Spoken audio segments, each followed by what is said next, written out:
Hello friends, yesterday CBIC issued circular number 183 dated 27th December 2022. This circular gives some suggestions to the officers. Now all the taxpayers registered persons are getting lot of notices for the years 2017, 18, 18, 19, 19, 20 for the differences between GSTR-2A and GSTR-3B. So what credit you have in 2A, you have taken more in 3B, so you are getting notices. So how the assessment has to be done? This circular throws the light on how these differences has to be handled by the officers and what all extra documentation are required to prove that this credit is right. So basically this circular is meant for the years 2017-18 and 18-19. So only for 2 years these directions are there. So only in these 4 conditions where there is a mismatch between GSTR 2A and 3B on 4 counts, on 4 conditions, this circular says this steps has to be taken. Now what are these 4 steps, 4 conditions? The first condition is the supplier doesn't file his GSTR-1. Though he files his GSTR-3B, pays the taxes, he doesn't file his GSTR-1 and the recipient doesn't get the credit. The second instance is GSTR-1 is filed, GSTR-3B also filed, but the supplier may have missed the invoice, this particular invoice to be mentioned is GSTR-1, though the taxes might have paid in GSTR-3B. The third instance is it is a B2B transaction, but while mentioning in GSTR-1, it is mentioned as B2C. So again, the recipient will not get the credit because it doesn't appear in his 2A. And the fourth instance is the supplier has mentioned a wrong GSTN number. He has not mentioned the recipient's GSTN number properly. So he has mentioned a wrong GSTN number. So again, the recipient doesn't get the credit in his 2A.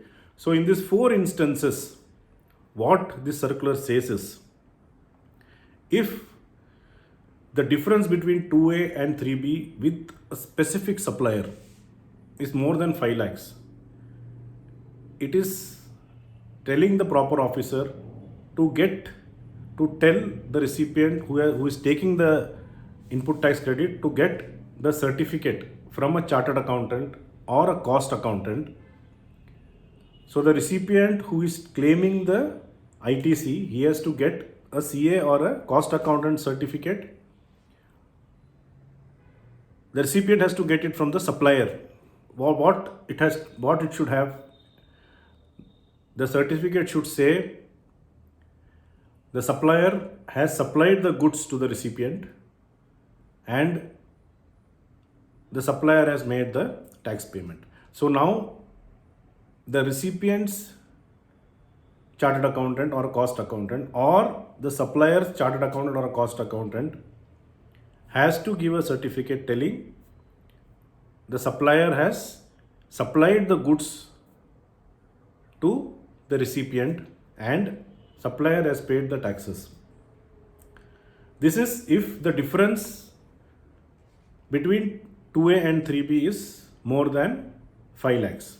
If the difference is less than 5 lakhs, it is a self-declaration by the supplier that I have supplied the goods to the recipient and I have paid the taxes in 3B.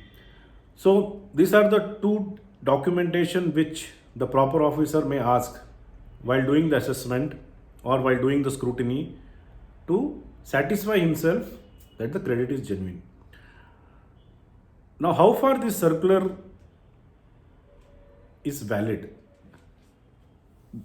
If you recollect, GSTR-2A came somewhere in the fag end of 2019 and fag end of 2018.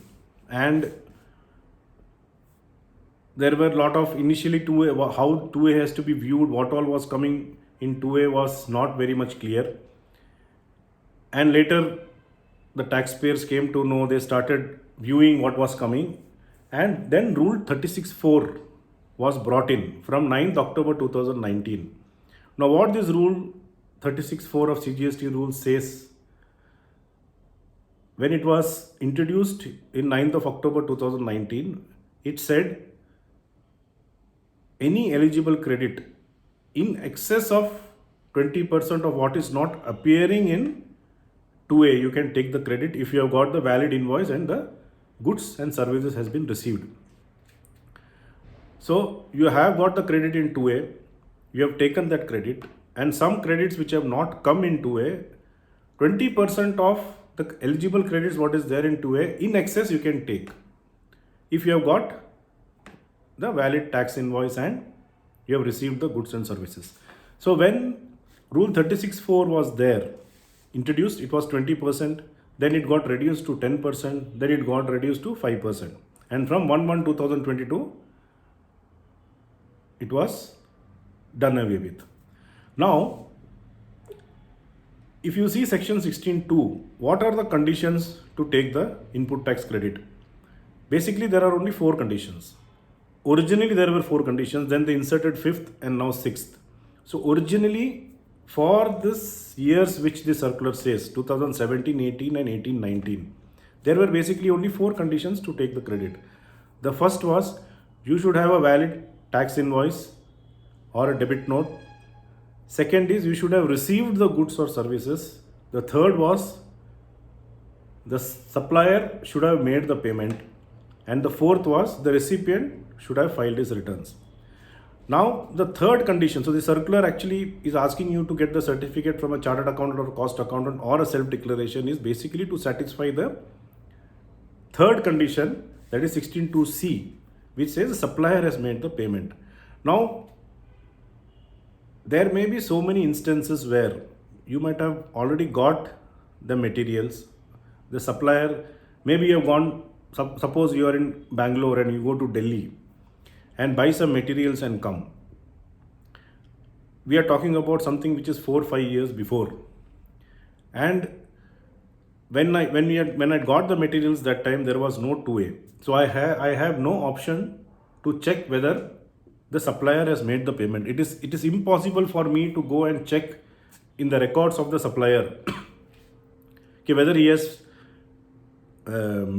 paid the taxes, whether he has filed the returns, because during those 2 years there was no provision in law, there was no system to check whether he has filed the returns, though it has come now.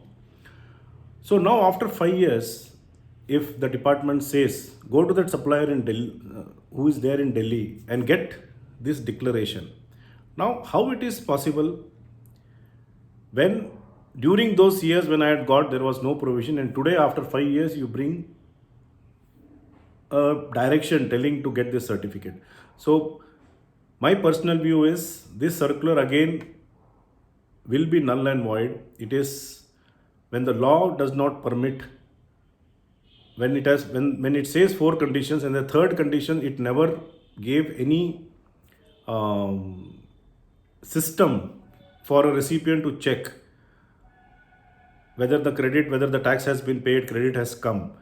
And now after 5 years, if they bring, it is highly impossible. So if you have got valid invoice, if you have got the proof that the goods or services has been received, and if the recipient has filed the returns, you are absolutely eligible to take the credit, at least for those 2 years. So this circular may be a direction to the officers, but how far it is going to help the SSE, I don't think. Let us see how this it's taken forward. So this is a brief of the circulars. There are still more circulars which has been issued yesterday on 27th of December. I'll try to give some summary of that in my other videos. So thank you so much for watching this video.